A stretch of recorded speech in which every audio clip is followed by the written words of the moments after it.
अभी हमारी जो 3D सीरीज है, फर्स्ट वन ट्रांजिशन सीरीज है, उसमें कितने एलिमेंट होते हैं? टोटल 10 एलिमेंट होते हैं, which start from scandium to zinc. Okay, which start from scandium to zinc. तो सबसे पहला पॉइंट है डिस्कशन का कि जो ट्रांजिशन सीरीज है, मीन्स 3D की जो ट्रांजिशन सीरीज है 3D, वो great variety of oxidation state दिखाएगी। मीन्स आपको +1, +2, +3, +4 great variety of oxidation states वहाँ पे देखने को मिलेगी। ओके, फर्स्ट वन पॉइंट क्या है? जो हमारी ट्रांजिशन सीरीज है उसमें आपको कितनी great variety of oxidation state मिलेगी। +1 भी हो सकती है, +2 भी हो सकती है, +3 भी हो सकती है। After that loss of electron from 4s and 3D। देखो ऑक्सीडेशन स्टेट हो रही है, बन रही है, मीन्स क्या हो रहा है? इलेक्ट्रॉन लॉस हो रहा है। एम आई राइट? इलेक्ट्रॉन अब कहाँ से लॉस होगा? इलेक्ट्रॉन अब कहाँ से लॉस होगा? एक तो वो 4s से लॉस हो सकता है और 3D। जनरल इलेक्ट्रॉनिक कॉन्फ़िगरेशन बताइए क्या होगा 3D सीरीज का? It's argon 18, 3D 1 to 10, 4s 2। Okay, this is, ये है हमारी 3D सीरीज का जनरल इलेक्ट्रॉनिक कॉन्फ़िगरेशन। और हम क्या कह रहे हैं कि ऑक्सीडेशन जब होगा तो क्या होगा? इलेक्ट्रॉन लॉस होगा। बट सबसे पहले पहला इलेक्ट्रॉन कहाँ से रिमूव होगा? ओके, तो हम क्या कहेंगे कि पहला इलेक्ट्रॉन कहाँ से रिमूव होगा? आपका 4s। ओके, जब लॉस ऑफ इलेक्ट्रॉन हो रहा है तो फर्स्ट वन इलेक्ट्रॉन कहाँ से रिमूव होगा? 4s से। देन सेकंड वन भी कहाँ से रिमूव होगा? 4s से ही होगा, क्योंकि s की कैपेसिटी कितनी होती है? 2 इलेक्ट्रॉन की। आफ्टर दैट हम कहाँ पे आएंगे? 3D पे आएंगे। 3D की कैपेसिटी कितनी होती है? 10 इलेक्ट्रॉन्स की कैपेसिटी होती है। सो अगर आपका इलेक्ट्रॉन 4s एंड 3D से अगर लॉस हो रहा है तो आपको क्या मिलेंगे? आयंस। आपको क्या मिलता है? आयंस मिलता है। आफ्टर दैट M+, क्या है? M stands for metal. ये कोई भी आपका मेटल हो सकता है। M stands for metal. अगर M+ आयन बन रहा है means loss 1 electron from 4s। ये जो आपकी 4s है ना, इसमें से आपका एक इलेक्ट्रॉन रिमूव होगा, तब मेटल 1+ की ऑक्सीडेशन स्टेट दिखाएगा। अगेन आपका अगर मेटल 2+ की ऑक्सीडेशन स्टेट दिखा रहा है तो इलेक्ट्रॉन कहाँ से रिमूव होगा? इलेक्ट्रॉन अगेन 4s से ही रिमूव होगा, क्योंकि उसकी कैपेसिटी कितनी है? 2 की है। आफ्टर दैट अगर M3+ एंड M4+ ऐसी आयंस बन रही है, M3+ एंड M4+, तो इलेक्ट्रॉन कहाँ से रिमूव होंगे? 4s as well as 3D, क्योंकि 3+ की ऑक्सीडेशन स्टेट आयंस दिखा रहा है। मीन्स 2 इलेक्ट्रॉन कहाँ से रिमूव हो रहे हैं आपके? 3+। मेटल जो है 3+ ऑक्सीडेशन स्टेट और मेटल जो है 4+ ऑक्सीडेशन स्टेट में जाएगा। एम आई राइट? आपको भी पता है जब s की कैपेसिटी 2 की है वहाँ से 2 इलेक्ट्रॉन रिमूव होंगे और एक इलेक्ट्रॉन कहाँ से रिमूव होगा? D से रिमूव होगा। आफ्टर दैट देखो यहाँ पे अगर आपका मेटल जब भी आपको 3+ या 4+ की ऑक्सीडेशन स्टेट दिखा रहा है मीन्स इलेक्ट्रॉन कहाँ से रिमूव हो रहे हैं? 4s as well as 3D। Okay, 4s as well as 3D।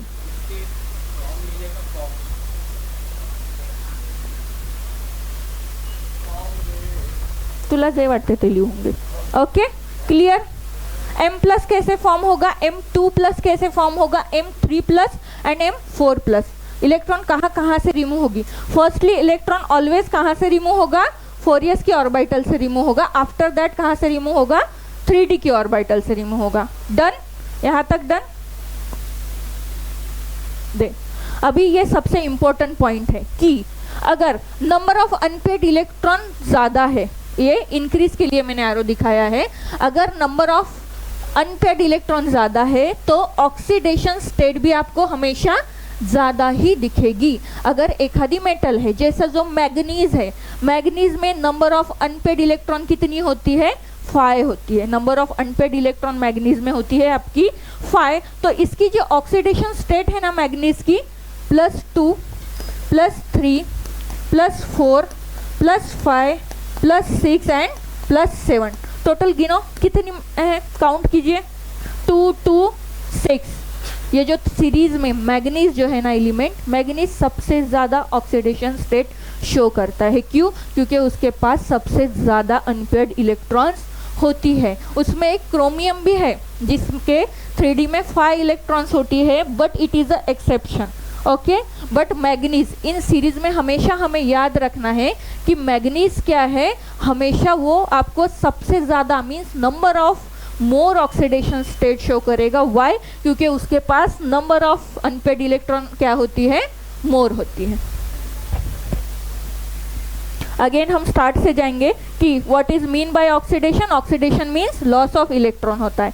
हम किसका ऑक्सीडेशन पढ़ रहे हैं, 3D सीरीज का ऑक्सीडेशन पढ़ रहे हैं। इस 3D सीरीज में हम एलिमेंट कहाँ से कंसिडर करेंगे, scandium to zinc. Okay, scandium to zinc. So हमारा सबसे पहला पॉइंट है, it show the great variety of oxidation state, +1 +2 +3।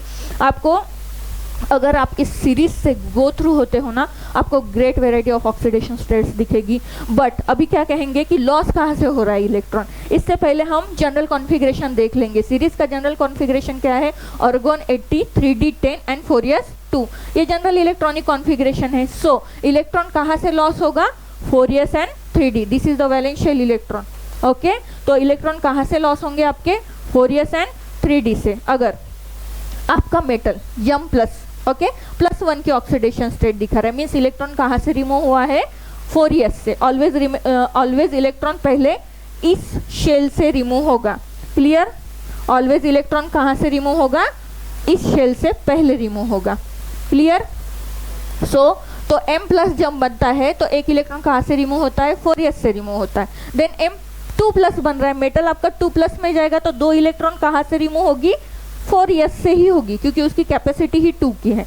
Again M3+ और M4+, आपका जो मेटल है 3+ और 4+ की ऑक्सीडेशन स्टेट में जाएगा। जैसे 3+ की ऑक्सीडेशन स्टेट है तो 2 इलेक्ट्रॉन यहाँ से रिमूव होगी और बची हुई एक इलेक्ट्रॉन यहाँ से रिमूव होगी। 4+ की है तो 2 इलेक्ट्रॉन यहाँ से रिमूव होंगे, बचे हुए 2 इलेक्ट्रॉन आपकी 3d से रिमूव होंगे। इसीलिए मैंने यहाँ पे लिखा है कि loss electron from 4s and 3d, both orbital से इलेक्ट्रॉन आपके लॉस हो गए। अगेन हमने एक मैग्नीज का एग्जांपल लिया था कि number of unpaired electron, again आपका कोई भी एलिमेंट है जिसमें number of unpaired electron high है, ज़्यादा है, तो क्या होगा, ऑक्सीडेशन स्टेट उसकी हमेशा आपको हाई दिखेगी। नंबर ऑफ ऑक्सीडेशन स्टेट जो होगी ना, इंक्रीज होती है, उनमें number of oxidation state increase होती है। फॉर एग्जांपल है आपका मैग्नीज। इस सीरीज में हमेशा ये मैग्नीज पूछा जाता है कि मैग्नीज की कितनी ऑक्सीडेशन स्टेट्स होती है, या सीरीज में सबसे ज़्यादा ऑक्सीडेशन स्टेट कौन दिखाता है, तो वो कौन दिखाता है, आपका मैग्नीज। क्योंकि मैग्नीज के पास कितनी अनपेयर्ड इलेक्ट्रॉन होती है, 5 अनपेयर्ड इलेक्ट्रॉन होती है, दैट्स वाई। ये टेबल मैं आपको बुक से दिखा दे रही हूँ, ये देखो यहाँ पे एक टेबल है। ओके, इस टेबल में अगर आप देखोगे, scandium, titanium, vanadium, chromium and manganese, पहले 5 एलिमेंट दिए गए हैं। वहाँ पे अगर इलेक्ट्रॉनिक कॉन्फ़िगरेशन भी दिया गया, आउटर इलेक्ट्रॉनिक कॉन्फ़िगरेशन दिया गया है, देन देखो वो कैसी ऑक्सीडेशन स्टेट दिखा रहा है। जैसे आपका स्कैंडियम +2 एंड +3 की दिखा रहा है, टाइटेनियम +2 +3 +4 की दिखा रहा है। आफ्टर दैट वैनेडियम की देखिए, क्रोमियम की देखिए, देन अगेन मैग्नीज पे आइए। मैग्नीज कितनी दिखा रहा है, +2 +3 +4 +5 +6 एंड +7। अगेन हम कहाँ पे आते हैं, iron, cobalt, nickel, copper, zinc. वहाँ पे देखिए ऑक्सीडेशन स्टेट। अभी देखो हमें ये बात तो पता चल गई कि सीरीज में सबसे ज़्यादा ऑक्सीडेशन स्टेट कौन दिखाता है, मैग्नीज। तो सबसे कम ऑक्सीडेशन स्टेट कौन दिखा रहा है वहाँ पे, जिंक। जिंक, उसका रीज़न क्या है जिंक का, अगेन उसके पास जो डी ऑर्बिटल में ऑल पेयरिंग की 10 इलेक्ट्रॉन्स की पेयर्ड होती है, 4s से इलेक्ट्रॉन रिमूव होगा। तो ये बात थोड़ी ध्यान में रख लेना कि अभी हमें तो पता चल गया कि सीरीज में सबसे ज़्यादा ऑक्सीडेशन स्टेट कौन दिखाता है, ये दिखाता है, और सबसे कौन कम दिखाएगा, जिंक, उसकी क्या होती है, +2। अगर आपको ये पूछ रहे सबसे ज़्यादा कौन दिखा रहा है, तो ये भी पूछ सकते हैं कि सबसे कम ऑक्सीडेशन स्टेट उस सीरीज में कौन। नंबर में बोल रही हूँ मैं, कम मीन्स +1 नहीं, नंबर, ऑक्सीडेशन स्टेट्स के नंबर। ओके, सबसे कम नंबर में किसकी है, आपके जिंक की है। अगेन हम ना ये वाला ड्रॉ करेंगे, this one, which one, this one. ये आपको मेरे साथ ड्रॉ करना है। हम देखेंगे M+ कैसे बन रहा है, कहाँ से इलेक्ट्रॉन रिमूव हो रहा है, देन M2+ कैसे बन रहा है, M3+ कैसे बन रहा है। ये यहाँ पे ऐसे है, मैं पूरा इसमें बनाऊंगी, फ्लो में एक बनाइए चार्ट। फर्स्ट वन में लिखिए आप,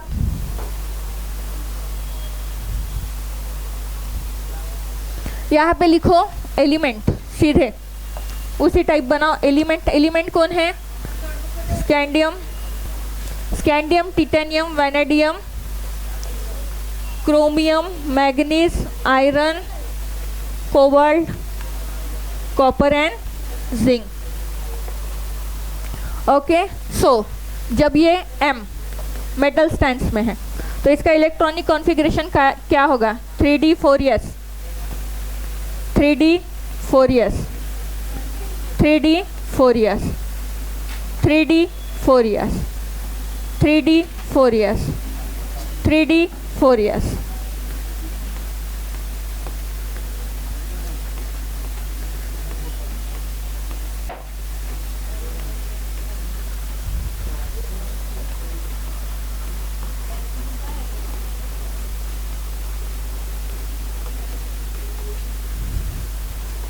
मॅग्नीज आहे बेटा, मॅग्नीज Mn. M हा फ्री मेटल आहे, ऑक्सिडेशन स्टेटमध्ये गेलेला नाही आहे एकही, फ्री मेटल आहे तो तुमचा M stands for metal only. Okay, अगर M प्लस आहे म्हणजे एक इलेक्ट्रॉन लॉस झालं, M2 प्लस आहे म्हणजे 2 इलेक्ट्रॉन लॉस झाले, आणि हा नॉर्मल M आहे म्हणजे यातनं काहीही ऑक्सिडेशनमध्ये तो गेलेला नाही. ओके, तुमच्याकडे बुक आहे ना, तिथनंच बनवत आहे मी.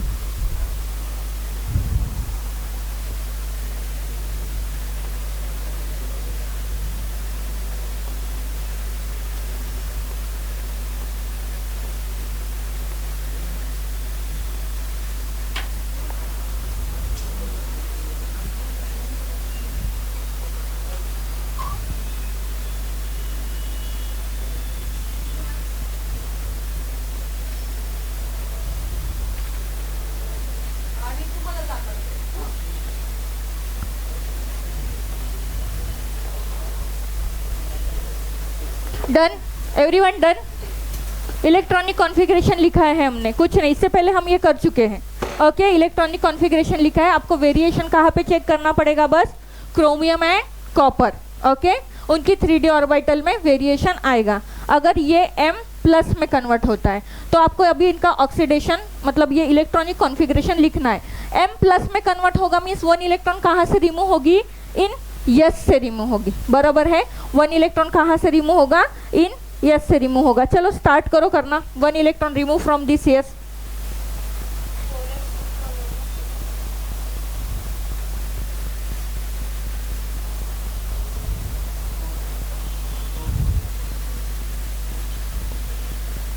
थ्री डी 4s, यहाँ से एक इलेक्ट्रॉन लॉस होगा आपका.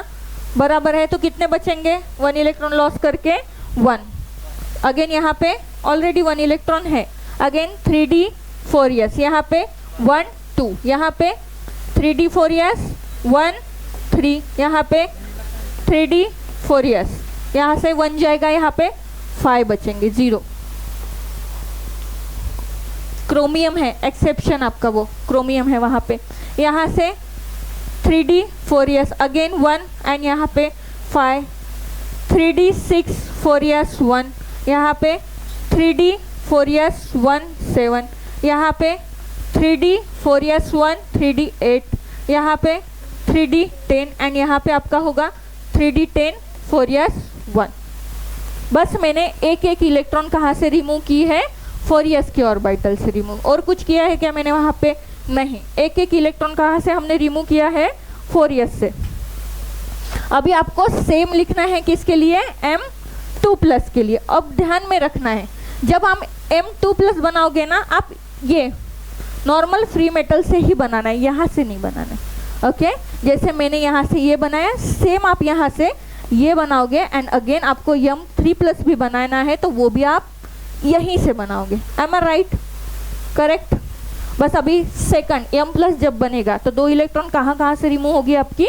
अगेन सेम 4s से वो रिमूव होते जाएगी. यहाँ पे आपको d ऑर्बिटल का ओनली फीलिंग दिखेगा. यहाँ पे इलेक्ट्रॉन कहाँ में दिखेंगे आपको? ओनली d ऑर्बिटल्स में दिखेगी इलेक्ट्रॉन पूरी. Okay, done. ये ना आपको 2 सीरीज बाद में करनी है कंप्लीट. ये इट्स फॉर होमवर्क. ओके, ये 2 सीरीज आपको कंप्लीट करनी है. अभी आपको पता तो चल गया ना इलेक्ट्रॉन आपको कहाँ से रिमूव करनी पड़ती है. पहली इलेक्ट्रॉन कहाँ से रिमूव होती है? 4s से होती है. दूसरी भी इलेक्ट्रॉन कहाँ से रिमूव होगी आपकी? अगेन 4s से होगी. देन आप 3d पे मूव करोगे. मीन्स जब भी मुझे M3 प्लस बनाना है तो इलेक्ट्रॉन कहाँ से रिमूव होगा आपका? Fourier as well as 3D both. आपको ये 2 सीरीज कंप्लीट करनी है। अभी ना हम देखेंगे physical property of first transition series. अभी तक हम पढ़ रहे थे oxidation state.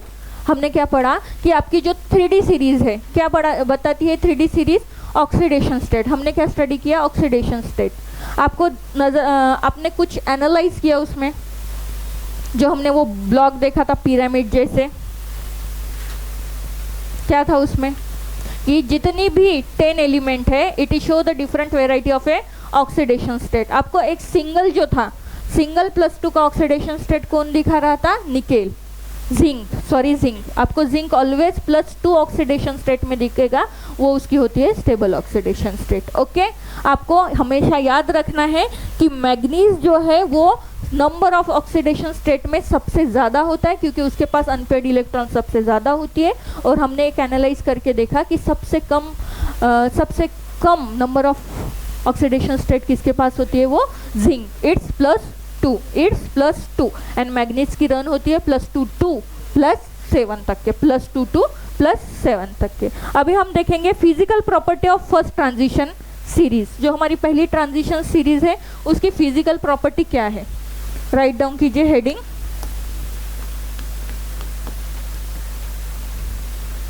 Physical properties of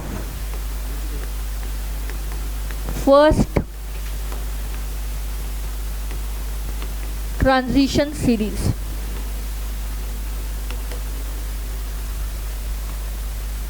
physical property of a first transition series आपको राइट डाउन करनी है। आपको ये थोड़ा सा राइट डाउन करना है कि फिजिकल प्रॉपर्टी है, मेन पॉइंट, की पॉइंट आपको राइट डाउन करने हैं। हम कहेंगे कि all transition elements are metal. All transition elements are metal. They are hard,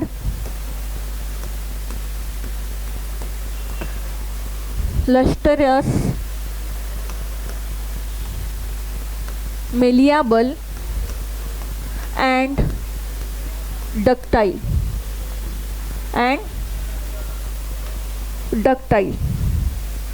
again they form alloys. यहाँ पे ही ऐड कर दो कि they form alloys, wait. Again हम कहेंगे they are good conductor of heat and electricity.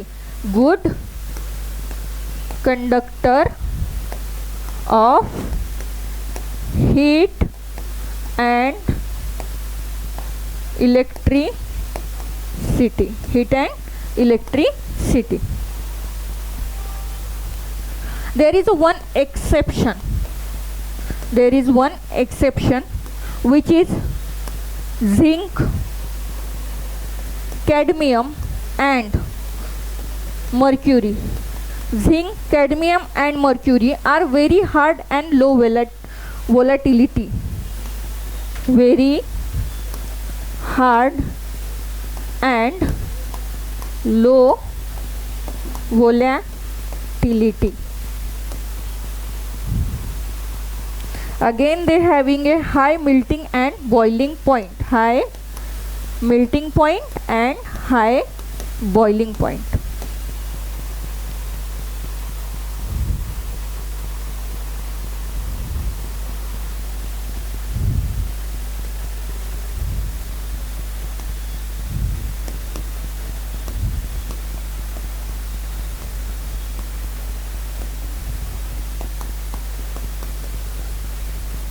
Structure at room temperature.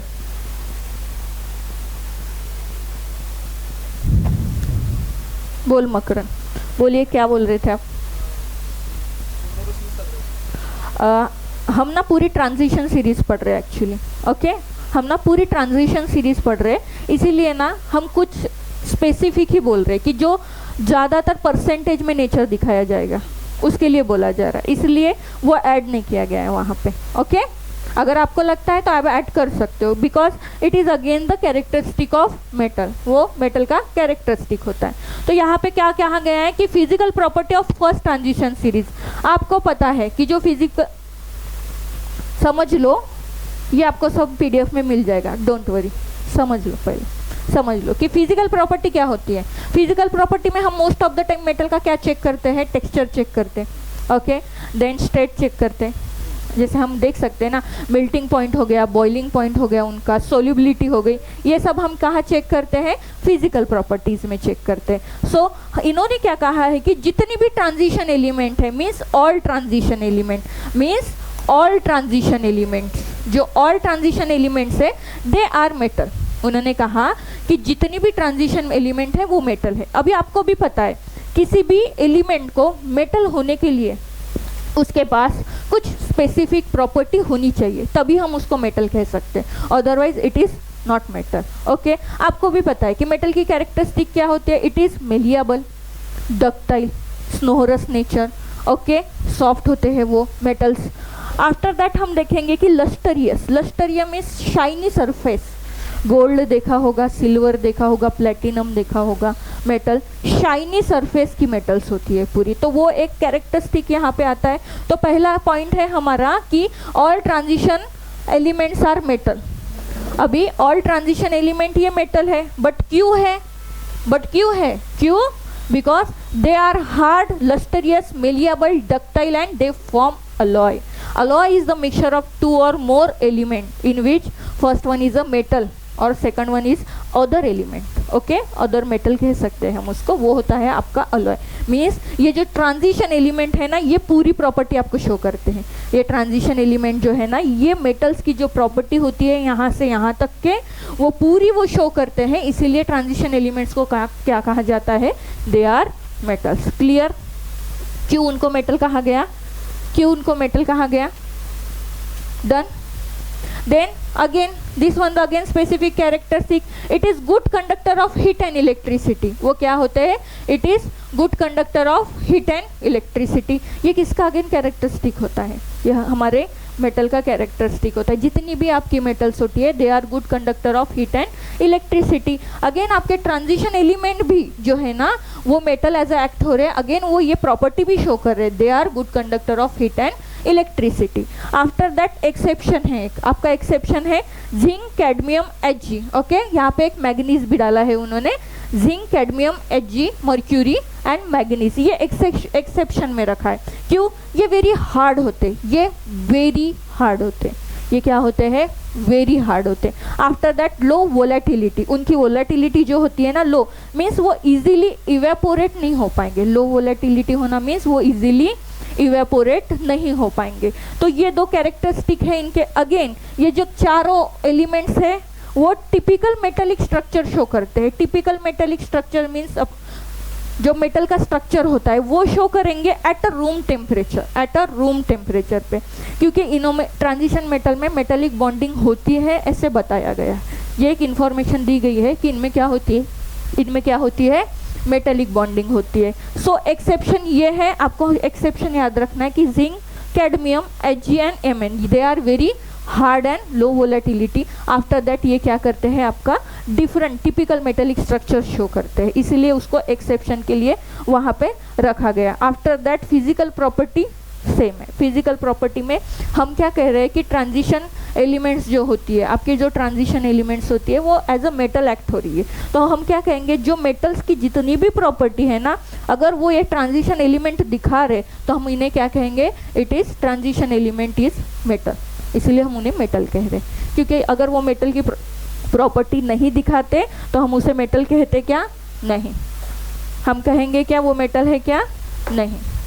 Because बेटा एक बात बोल दे रही हूँ मैं, फर्स्ट ट्रांजिशन सीरीज आपके बुक में जो है ना, most of the studies totally depend on first transition series. इसका रीजन भी एक अलग है, ये एलिमेंट का nature, behaviour, chemical property is different than another transition series.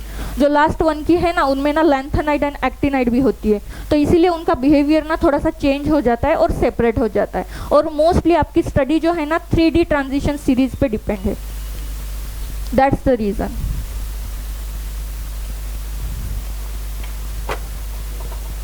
Okay clear? Again any doubt? क्योंकि आपको भी पता है जितनी भी एलिमेंट होती है ना, उनका पूरा जितना भी characteristic it is depend on the electronic configuration and वैलेंशियल electron, इसीलिए वो उस प्रकार पूरी डिवाइडेड की गई है। एम आई राइट? डी ब्लॉक के एलिमेंट जितनी भी है उनका लास्ट इलेक्ट्रॉन कहाँ पे एंटर होता है? डी ऑर्बिटल में ही एंटर होता है सबका। अगर आप देखोगे एक्सेप्शन है वहाँ पे अगेन कि जिंक, मर्क्यूरी, कैडमियम, इनको क्यों ट्रांजिशन एलिमेंट नहीं कहा जाता है? क्योंकि उनकी डी ऑर्बिटल क्या होती है? कंप्लीटली फिल्ड होती है। और हम क्या कहते हैं कि ट्रांजिशन एलिमेंट क्या होती है? जिनकी n-1 डी ऑर्बिटल ये इनकम्प्लीट होती है, उन्हें हम क्या कहते हैं? They are transition elements. That's why one exception is there. Then about 4d and 5d there is a lanthanide and actinide respectively 40 element is there. That's why उनकी property थोड़ी सी वेरिएशन जाती है। जैसे लैंथेनाइड कॉन्ट्रैक्शन होता है, actinide contraction होता है, ये जो है ना उनकी प्रॉपर्टी, साइज, एटॉमिक रेडाई, आयनिक रेडाई, इन सब पे क्या करता है? इफेक्ट करता है। इसीलिए वो थोड़ी सी अलग बैठती है इस 3D सीरीज। इस 3D सीरीज का किसी से उतना रोल नहीं होता है। और आपकी पूरी बुक देखोगे ना आप एक बार रिकॉल करके, हमें बस 3D फर्स्ट ट्रांजिशन सीरीज के बारे में सब कुछ पढ़ने के लिए बोला गया है। इसका वॉट एवर रीजन हो, आई डोंट नो, बट मुझे ही पता है कि इतना डिफरेंस होता है इन सीरीज में। अभी मैं आपको ना क्या बताने वाली हूँ, फिजिकल प्रॉपर्टी, मीन्स हम एटॉमिक एंड आयनिक रेडाई पढ़ने वाले हैं, बट वो भी हम फर्स्ट ट्रांजिशन सीरीज की ही पढ़ने वाले हैं। ओके, इसका रीजन यहाँ पे है कि आपके इसमें ना एक ग्राफ है, आपके इसमें एक एटॉमिक रेडियस का टेक्स्ट बुक में ग्राफ है जिसमें 3D सीरीज का एरो ग्राफ इस प्रकार नीचे से दिया गया है, और जो दो सीरीज है ना उनका एकदम क्लोजली है, मीन्स उनमें उतना वेरिएशन नहीं होता है। उनकी size, atomic radius, ionic radius में वेरिएशंस होते हैं क्या? मोस्ट ऑफ द वेरिएशन नहीं होते हैं। इसीलिए हम 3D सीरीज को सेपरेटली पढ़ते हैं, क्योंकि वहाँ पे अगर देखोगे तो मोस्ट ऑफ द वेरिएशंस आपको दिखती है। Turn the page, this one. Okay, तो अभी हम पढ़ चलेंगे कि एटॉमिक और आयनिक रेडियस क्या होती है। हमें ट्रेंड देखना है, एटॉमिक प्रॉपर्टी का ट्रेंड देखना है जो डी ब्लॉक एलिमेंट शो करता है। अभी सबसे पहले मैं आपके लिए एक क्वेश्चन ड्राफ्ट करती हूँ, what is atomic radius and what is ionic radius.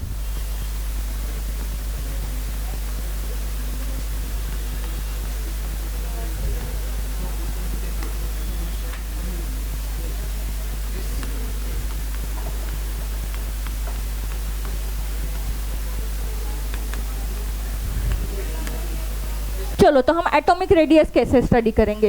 ये दो एटम होती है, इनका ये न्यूक्लियस होता है, बराबर है।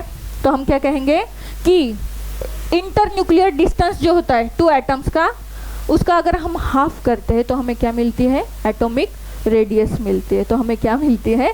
Atomic radius. Makran, it is correct. half of the internuclear distance between two atoms which is called as a atomic radius. Okay, अगर इसका देखो 144 दी है वैल्यू, अगर मुझे रेडियस फाइंड आउट करनी है तो आंसर बताइए। तो ये हो गई आपकी इनकी एटॉमिक रेडियस। आप कुछ मुझे ऐसे एक्सप्लेन करने वाले थे क्या?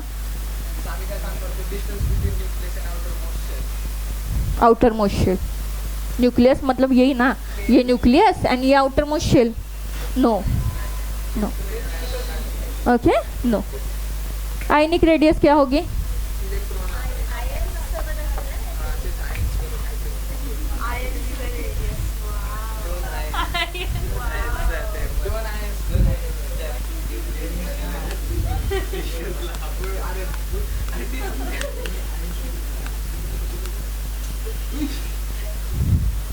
अभी आप ये सोचो, जो बनाए गए हैं उनका साइज कुछ डिफरेंट है, क्योंकि आयंस में कौन कौन होते हैं रे? कटायन और अनायंस होते हैं। ओके, कटायन और अनायंस होती है। वो मैंने एक कटायन बनाया, उसमें एक अनायन बनाया, तो सेम कहेंगे, इनका भी वो इंटरन्यूक्लियर डिस्टेंस होगा, उसे हम क्या कहेंगे?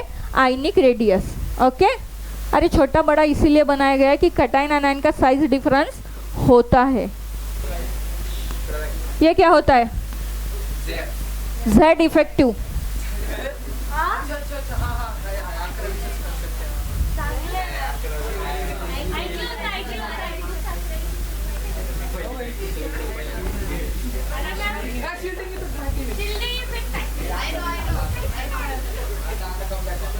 कम बॅक.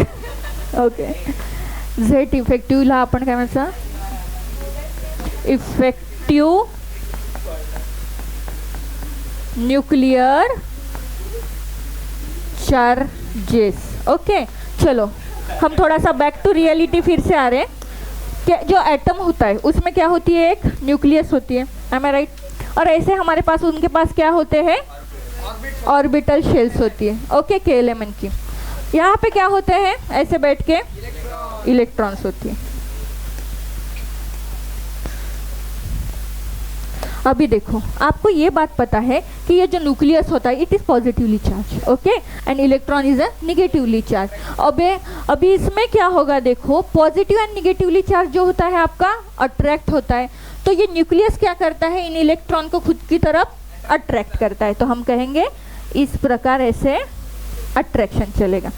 ओके, क्लियर, आप सबको ये बात क्लियर है कि इस प्रकार यहाँ पे अट्रैक्शन होता है. तो जेड इफेक्टिव में मेनली आपका क्या होगा,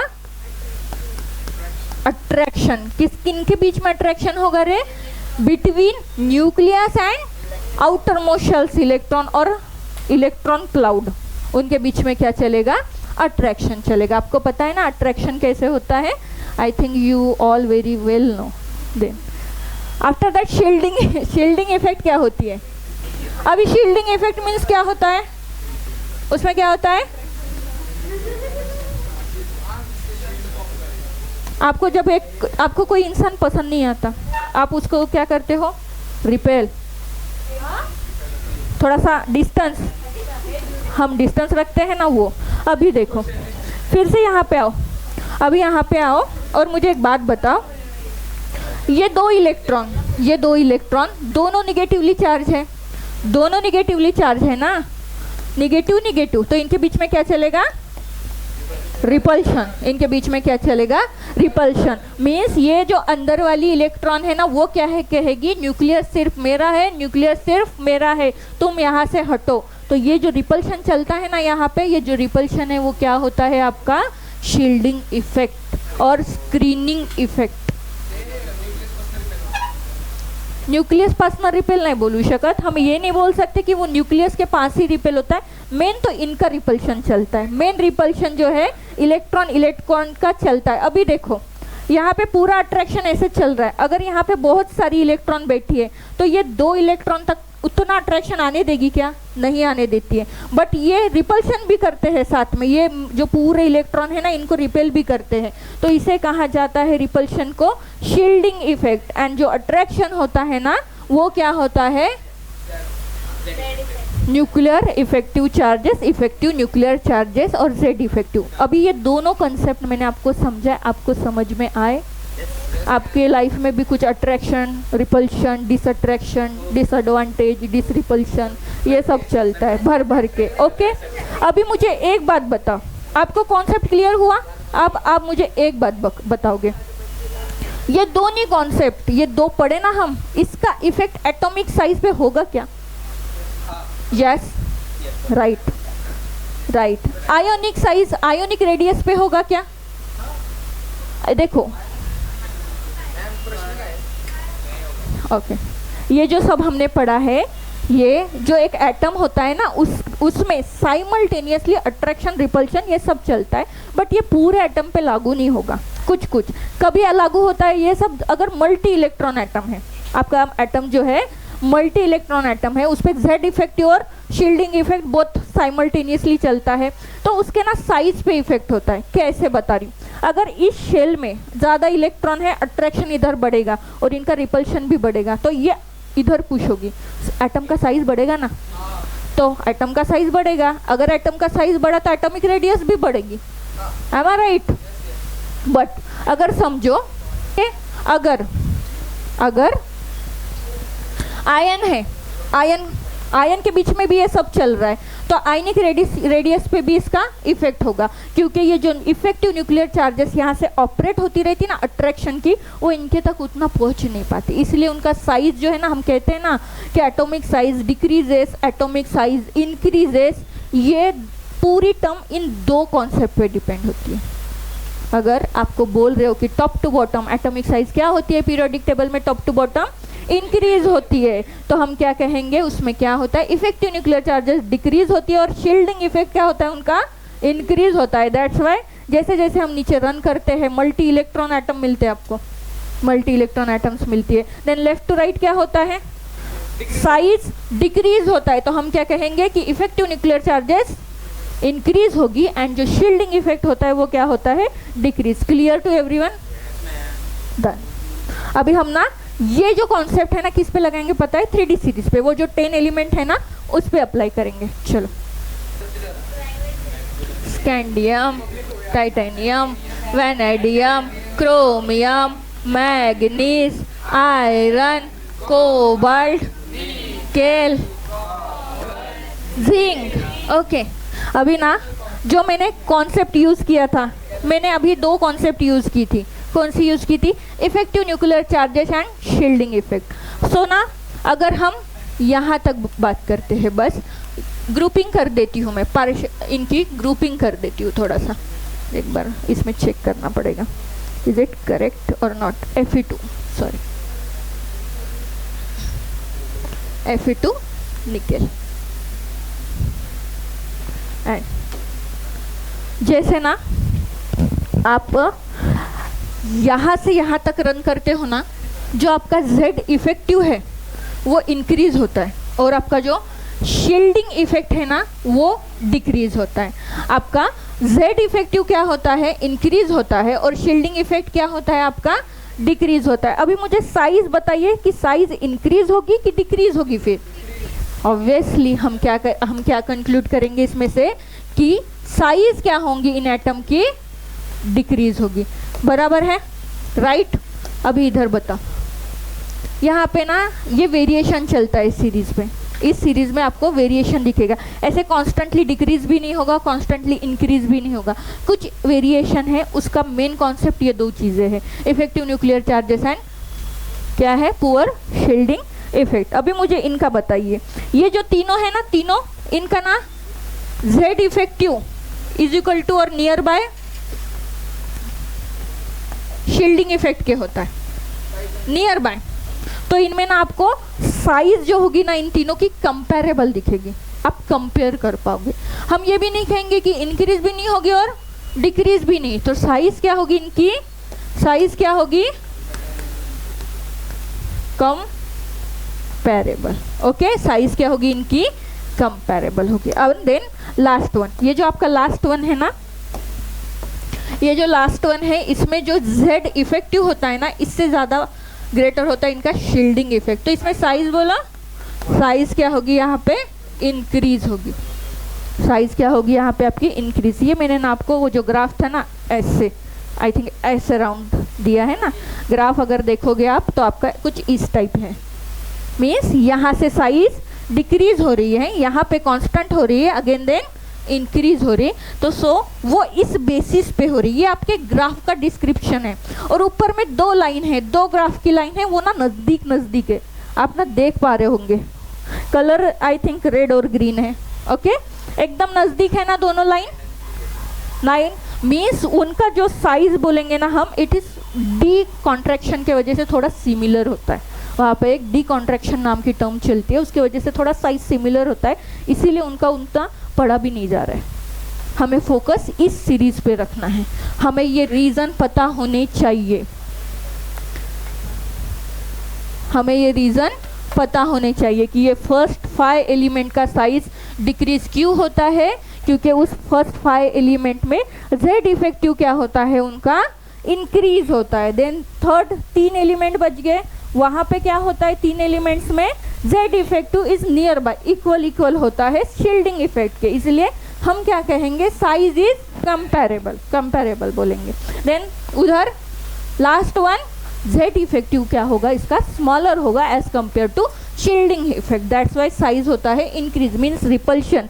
क्योंकि अगर नोटिस किया होगा ना बेटा, यहाँ पे जो 3D ऑर्बिटल होती है इनकी फुलफिल होती है, थोड़ा सा ध्यान करो, पीछे जाओ, 3D ऑर्बिटल उनकी फुलफिल होती है, इसीलिए शील्डिंग इफेक्ट ज़रा स्ट्रांगली चलता है उधर। क्लियर? अभी इस टॉपिक में थोड़ा सा और समझेंगे हम, थोड़ा ज़्यादा नहीं है, अभी थोड़ा सा और समझना बाकी। आपको ये क्लियर हो गया ना? कहाँ से क्या इंक्रीज हो रहा है, कैसे इंक्रीज हो रहा है, एटॉमिक रेडियस क्या होती है जिसमें आपने क्लासेस मिस की थी, देन आयनिक रेडियस क्या होती है, आफ्टर दैट हमने क्या पढ़ा, इफेक्टिव न्यूक्लियर चार्जेस क्या होती है, then screening effect, shielding effect क्या होता है, देन हमने ये कंक्लूजन किया। अगर मुझे बताओ वो 4 बातें न बताती हुई मैं डायरेक्ट यहाँ पे आती, आपको ये समझता? डन, ये क्लियर? चलो आगे चलते हैं। आप ना कुछ बातें मेरे साथ नोट डाउन करो, उसी के बारे में है। ये trends in atomic property of a first transition series. ये ट्रेंड्स पढ़ रहे हैं हम एटॉमिक प्रॉपर्टी का, बट किसका? First transition series. तो हेडिंग क्या लिखोगे आप कि trends in atomic property of a first transition series. Then atomic radius, atomic radius,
देखो जो हमने अभी पढ़ा ना, हम वही पढ़ेंगे, दूसरा कुछ नया नहीं पढ़ने वाले हैं।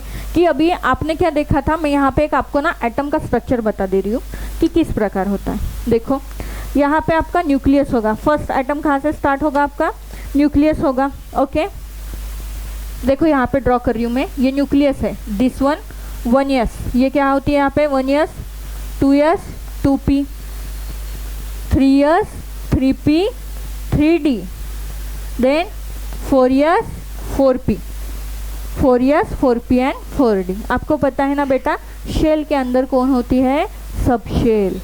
शेल नंबर 1, उसके अंदर होगी आपकी सब शेल।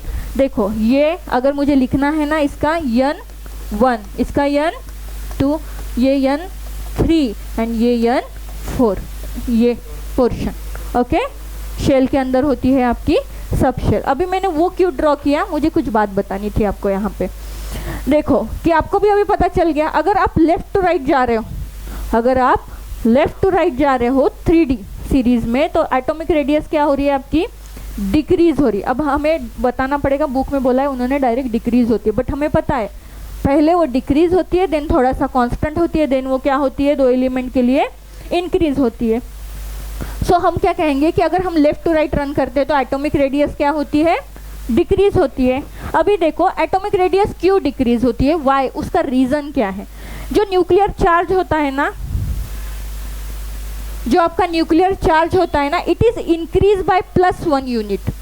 ओके, जो आपका ये न्यूक्लियर चार्ज यहाँ से ऑपरेट होता है ना, it is increase by +1 unit. जो आपका न्यूक्लियर चार्ज है वो इंक्रीज होता है बाय प्लस यूनिट से। देखो ऑब्वियसली न्यूक्लियर चार्ज अगर इंक्रीज हो रहा है तो उसका साइज पे इफेक्ट होगा। न्यूक्लियर चार्ज कहाँ से ऑपरेट होता है, तो न्यूक्लियर चार्ज कैसे इंक्रीज होता है, बाय +1। ये कैसे इंक्रीज होगा, बाय +1। सो जो आपका लास्ट इलेक्ट्रॉन होता है ना, वो कहाँ पे एंटर करता है, n-1d ऑर्बिटल, मीन्स ये होती है आपकी 3d ऑर्बिटल।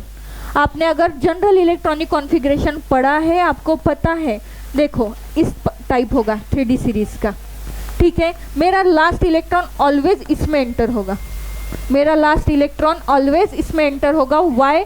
स्कैंडियम के पास 3 वैलेंस इलेक्ट्रॉन होती है, इसमें 2 जाती है एंड लास्ट इलेक्ट्रॉन डी में। आप नीचे तक पूरा जिंक तक रन करो, आपका लास्ट इलेक्ट्रॉन ऑलवेज कहाँ पे एंटर होगा? 3D में एंटर होगा। 3D देखो यहाँ कहाँ पे है, ये देखो 3D, देखिए 3D, ये देखो 3D एंड 4s देखो कहाँ पे है, पोजीशन दिख गई कहाँ पे है उनकी। चलो, तो आपको ये क्लियर हो गया कि न्यूक्लियर चार्ज कैसे बढ़ रहा है हमारा, +1 से बढ़ रहा है। ओके, आफ्टर दैट आपका लास्ट इलेक्ट्रॉन कहाँ पे एंटर हो रहा है? It's enter in 3D। उसका भी रीजन दे दिया मैंने, वाई 3D में ही एंटर हो रहा है, क्योंकि स्कैंडियम जो सीरीज स्टार्ट हो रही है स्कैंडियम टू जिंक, तो स्कैंडियम के पास कितने वैलेंस इलेक्ट्रॉन होती है? 3। 2 किस में जाती है बेटा? S1 4s में जाती है, और बची हुई एक कहाँ पे चले जाती है? 3D। तो हम इसके साथ एग्री करेंगे कि लास्ट इलेक्ट्रॉन कहाँ पे एंटर होगा?